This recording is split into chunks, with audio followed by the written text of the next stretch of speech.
그 사람을 파악하고 싶다면 같이 식사를 하십시오. 부부의 식사를 보면 두 사람의 애정도를 짐작할 수가 있습니다. 그리고 그 결과 놀랍게도 마늘을 섭취한 쪽의 매력도가 높았습니다. 안녕하세요. 마인드닥터입니다. 식사로 알 수 있는 성격. 여러분, 먹는 것으로 그 사람의 성격을 알 수 있죠. 천천히 먹는 사람은 대체로 느긋합니다.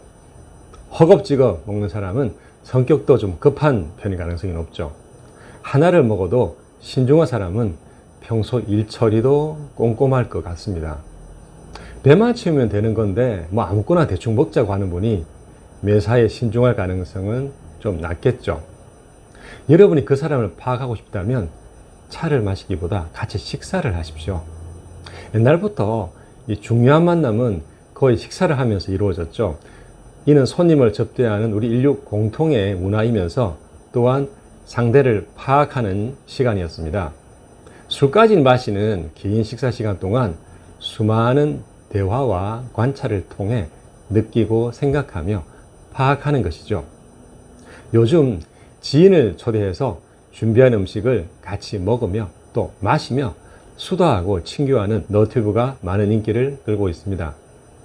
맛있는 것 앞에서는 기분이 좋아지니 그 자리는 진수성찬이고 또 말의 성찬이 차려집니다.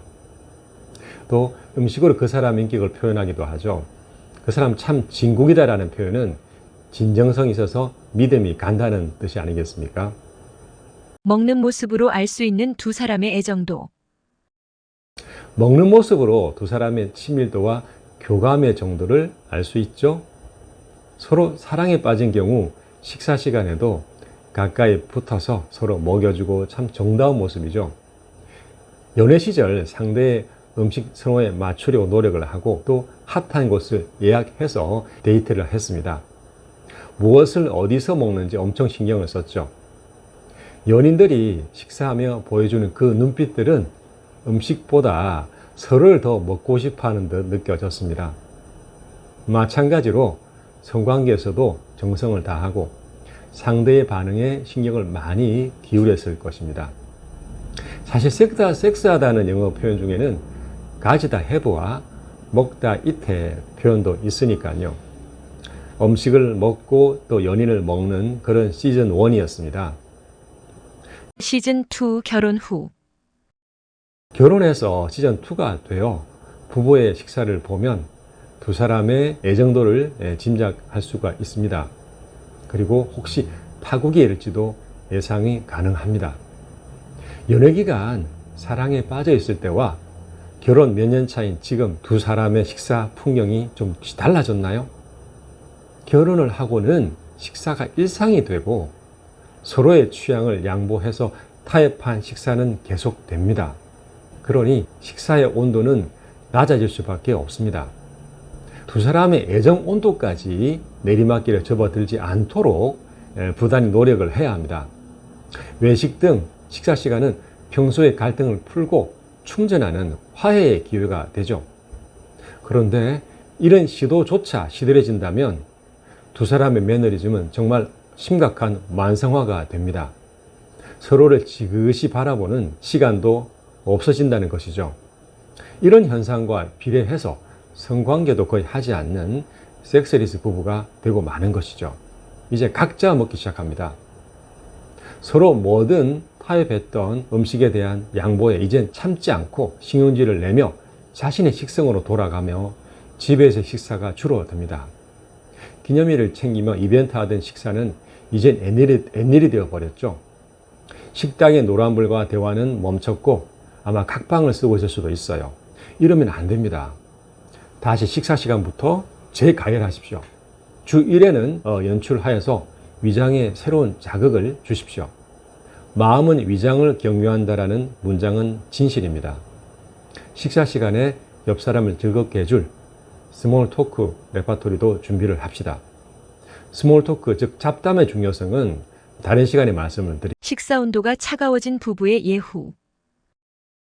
이렇게 재가열, 재활하지 못한 커플은 급속도로 차가워집니다. 남성은 술과 게임 등 혼자 놀거리로 밖으로 돌고 여성은 우울하고 감정 기복이 심해지며 허전한 심리가 되죠. 그럼 인스턴트 음식으로 과식과 폭식을 하게 됩니다. 음식으로 채워지지 않는 것임을 알지만 허전하다고 느끼면 가짜 식욕이 폭발합니다. 여성 우울증 환자는 이처럼 비만한 경우가 많습니다. 우울 치료제인 세로토닌 제흡수 억제제는 다행히 기분을 업시키는 역할 이외에도 식욕을 떨어뜨리는 작용도 합니다. 청년과 식사의 관계. 청년과 식사의 관계를 볼까요? 식습관과 영양 상태로 좋은 남자인지 알 수가 있습니다. 매력적인 남자가 되려면 건강한 식습관을 가지십시오. 영국의 일간지 텔레그래프는 마늘을 먹은 남자가 먹지 않은 남자에 비해서 호감도가 여성에게 높게 나왔다고 보고했습니다. 패드를 겨드랑이에 대고 마늘 섭취군과 무섭취군의 그 냄새를 채취를 했습니다. 이렇게 모은 소위 암내를 여성 82명에게 맡게 했죠. 그 결과 놀랍게도 마늘을 섭취한 쪽의 매력도가 높았습니다. 연구진은 여성들이 마늘과 같은 영양분이 높은 음식을 먹은 남자를 선호하도록 진화했을 가능성을 제기했습니다. 이성을 유혹하는 땀 냄새, 이 페로몬 역할을 하는 이 땀이 그저 독하고 유별나서 상대를 유혹하는 게 아니라 그 안에 영양소를 확인해서 매력도를 느낀다는 것이죠.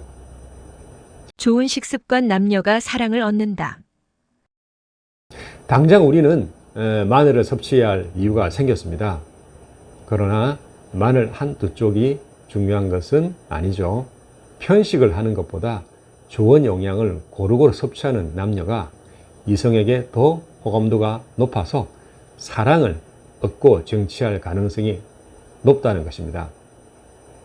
또한 운동을 통해서 땀을 배출해 신진대사가 건강한 남녀가 페로몬 등의 이 사랑에 유리한 무기를 가지게 된다는 것입니다. 누구에게 끌리고 좋아진다는 것은 이 말로 설명할 수 없는 요소가 많은데 식습관이 그중 중요한 한 가지라는 것을 이제 인정을 합시다. 잘 먹는 사람이 예쁘다, 땀 흘리는 사람이 섹시하다라는 말은 괜히 나온 말이 아닙니다. 식이장애의 심리적 의미. 식이장애의 심리적 의미를 말씀드려 볼까요? 거식증의 경우에는 학대의 트라우마가 있는 경우가 많습니다. 식사를 거부한다는 것, 자신의 몸 안으로 음식을 받아들이지 않는다는 것은 그 충격과 학대의 사실을 받아들이기 싫다는 것을 상징합니다. 상처를 받았고 이제는 두려워서 무엇이든 수용하기 싫고 몸과 마음의 문을 닫고 싶다는 그러한 의식적, 무의식적인 심리입니다. 특히 가정의 분위기가 성적으로 엄격한 경우에는 그 아이는 자신의 성적인 발달을 두려워합니다. 먹지 않는다는 것은 성장과 성의 발달을 원치 않는다는 의미인 것이죠. 성적 학대, 성폭력, 유사한 트라우마를 겪었던 소녀의 거식증은 거부의 의미와 성적 발달을 하기 싫다는 의미가 있습니다. 폭식과 비만증으로 또 진행되기도 합니다. 자신의 성적 매력을 감소시켜 남성들의 그 탐욕의 눈을 피하겠다는 심리적 의도인 것이죠.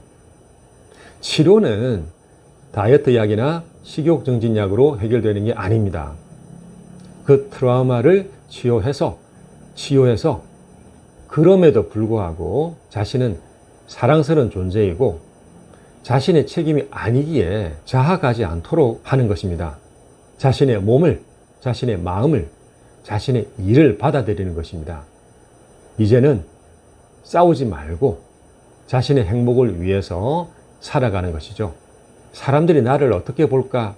그러한 불안을 던져버리고 좋은 관계를 하나씩 만들어 보는 것입니다. 이렇게 먹는 것의 심리학 7가지를 살펴보았습니다. 마인드학됐습니다. 감사합니다. 마음에 드셨다면 좋아요, 구독, 알람 설정 부탁합니다.